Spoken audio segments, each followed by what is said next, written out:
दर्शक बंधु एणिकी नुआ वर्षर यूपीआई नियम रे आसो एणिकी गोटे बड़ परिवर्तन।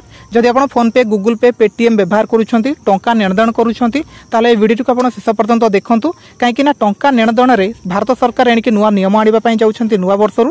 तो कौन रही संपूर्ण खबरटी जानापी ये वीडियो को आप शेष पर्यंत देखिले ही संपूर्ण अपडेट जानीपारे। आगामी दिन में सरकार तरफ एमती नुआ नुआ अपडेट गुड़िक आसुच्छी प्रत्येक दिन जानापी आम चैनल सहित जोड़ी हूँ। चैनल को सब्सक्राइब करूँ एमती नुआ नुआ अपडेट गुड़िक पाइपर।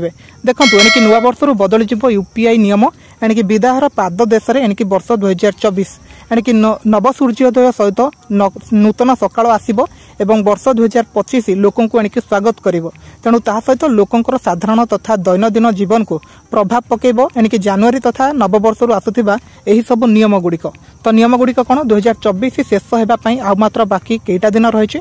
तेणु जनवरी पहिलारू अनेक किछि जिनिस बदली जिवो।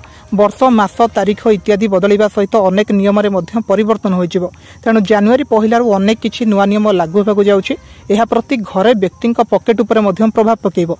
एही सब परिवर्तन ने एलपीजी सिलिंडर मूल्य आरंभ करी यूपीआई पेमेंट पर्यंत अनेक नियम मध्य सामिल होइछि।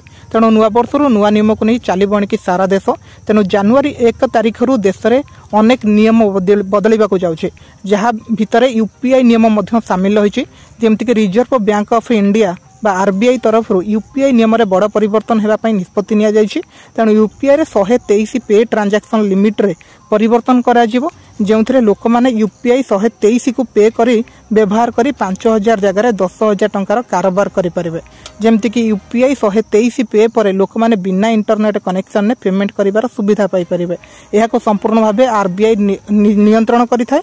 यह को व्यवहार करने को यूजर को 4टी ऑप्शन मिलिबो जो आरबीआई नंबर बा मिस कॉल बा ओईएम बा एमबे आप एवं साउंड बेस्ड बा टेक्नोलोजी रो व्यवहार मध्य करा जिवो। तेणु जनवरी 1 पर यूजर माने नुआ नियम अनुसार सबु सुविधार फायदा उठाई पारे। एथिरे ओटीपी बेस्ड सर्विस मध्य एथिरे ऐड करा जायछि। यूपीआई जरिया रे पेमेंट करबा को चाहूथले ओटीपी व्यवहार करबा को पड़िबो। श्रीलंका समेत अन्य देश विदेश मध्य यूपीआई पेमेंट को ट्रांजैक्शन आरंभ हो गलानी बोली सरकार तरफ जहाँकि सूचना मिली। जदि आप फोन पे गूगल पे पेटीएम रे पैसा क्या ट्रांजैक्शन करुँच तार ए लिमिट को मध्य सरकार बढ़ाई देवाई चाहते। ता सहित जदि आपंकर इंटरनेट नहीं आपंकर बालांस सरी जाइए कि आपंकर डाटा सरी जाऊँगी मोबाइल तापर आपण अन्य क्या टंका दे पारे अन्य क्या टंका रिसीव करें ग्रहण करें। ए नियम परिवर्तन होगापी जाऊँगी नुआ नियम लागू होगा जाऊँगी। तो आगामी दिन में आहरी किसी अपडेट आसो तार सूचना गुड़िक जानापी संपूर्ण भाव में आम चैनल सहित जोड़ी था। चैनल को सब्सक्राइब करूँ जो संपूर्ण अपडेट आसो आम आउ गोटे वीडियो माध्यम आपको जनईदेबू।